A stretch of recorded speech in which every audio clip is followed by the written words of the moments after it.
ଓମ୍ ସାଇରାମ। ଆଜିର ସାଇ ସନ୍ଦେଶରେ ବାବା କହୁଛନ୍ତି, ମୋର ପ୍ରିୟ ସନ୍ତାନ, ତୁମେ ଭାବୁଛ ବାବା ମୁଁ ତ ବହୁତ ଭଲ, ମୁଁ ତ କେବେ କାହାର କିଛି ବି ଖରାପ ଚାହିଁନି, ତାହେଲେ ମୁଁ ମୋ ଲକ୍ଷ୍ୟସ୍ଥଳରେ କାହିଁକି ପହଞ୍ଚି ପାରୁନି? ଯେତେବେଳେ ବି ଯେଉଁ କାର୍ଯ୍ୟରେ ବାହାରୁଛି ସେତେବେଳେ ମୁଁ ଅସଫଳତା ହିଁ ଦେଖୁଛି। ସନ୍ତାନ, ତୁମେ କେବେ ହାର ମାନନି। ଯଦି এই କାର୍ଯ୍ୟ ହଉନି ତାହେଲେ ପ୍ରୟାସ କର, କେବେ ବି ମନକୁ ଭାଙ୍ଗନି।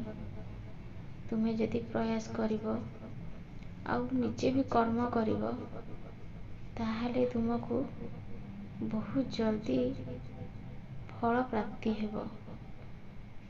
ଯଦି ଆଜି ତୁମର ଏଇ କାମ ହେଲାନି ବୋଲିକି ତୁମେ ସେ କାମକୁ ଛାଡ଼ି ଦିଅନି, ପୁଣି କର।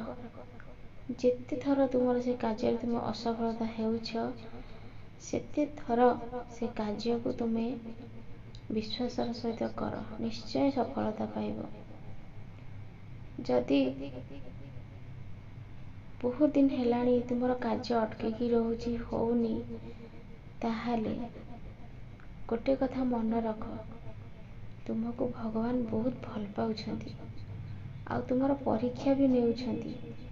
ସେ ଦେଖୁଛନ୍ତି ମୋ ଭକ୍ତର ମୋ ଉପରେ କେତେ ଭରସା ଆଉ କେତେ ବିଶ୍ୱାସ। ତୁମେ ଯେତିକି ଚାହିଁନଥିବ ତୁମକୁ ଅଧିକା 10 ଗୁଣା ମିଳିବ।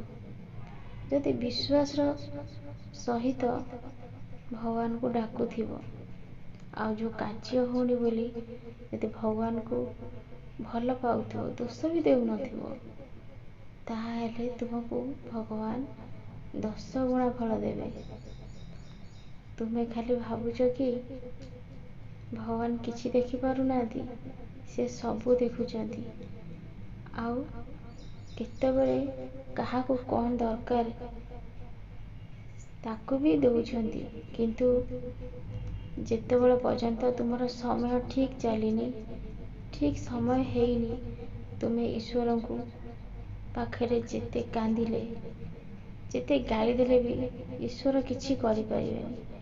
କାହିଁକି ନା ସବୁ ଜିନିଷର ଗୋଟେ ନିର୍ଦ୍ଦିଷ୍ଟ ସମୟ ଥାଏ। ସେ ସମୟ ନ ଆସିଲେ ଭଗବାନ କିଛି କରିପାରିବେନି। ତୁମକୁ ସେ ସମୟ ପର୍ଯ୍ୟନ୍ତ ବିଶ୍ୱାସର ସହିତ ଧୈର୍ଯ୍ୟ ଧରିକି ଆଗକୁ ବଢ଼ିବାକୁ ପଡ଼ିବ। ଯେଉଁମାନେ ଭଗବାନଙ୍କୁ ଭରସା କରିକି ଆଗକୁ ଯାଉଛନ୍ତି ସେମାନେ ତାଙ୍କ ଜୀବନରେ କେବେ ହାରନ୍ତିନି। ସେମାନେ ତାଙ୍କର ଲକ୍ଷ୍ୟସ୍ଥଳରେ ପହଞ୍ଚି ଯାଆନ୍ତି। କିନ୍ତୁ ଯେଉଁମାନେ ଭଗବାନଙ୍କୁ ଭରସା ନ କରି ଗାଳି ଦିଅନ୍ତି ସେମାନେ ଆଗକୁ ଯିବେ କ'ଣ? ଯେଉଁଠି ବସିବା କଥା ବସିଥିବେ କିନ୍ତୁ ତାହାଠୁ ବି ତଳକୁ ଚାଲିଯିବେ। ସେଥିଲାଗି ଭଗବାନ କେବେ କାହାକୁ କଷ୍ଟ ଦିଅନ୍ତିନି, ଦୁଃଖ ବି ଦିଅନ୍ତିନି। ସବୁ ତୁମର କର୍ମ ଉପରେ ନିର୍ଭର କରେ। ତୁମେ ଯେମିତି କର୍ମ କରିବ ଭଗବାନ ତୁମକୁ ସେମିତି ଫଳ ଦେବେ। ସେଥିଲାଗି ନିଜର କର୍ମ ଉପରେ ଭରସା ରଖ, ଭଲ କର୍ମ କର, ଈଶ୍ୱରଙ୍କୁ ଭଲ ପାଅ, ଈଶ୍ୱରଙ୍କ ଉପରେ ଭରସା ରଖ। ସବୁ ଜିନିଷରେ ତୁମେ ଜିତିବ। ତୁମର କଲ୍ୟାଣ ହଉ, ତୁମେ ବହୁତ ଖୁସିରେ ରୁହ।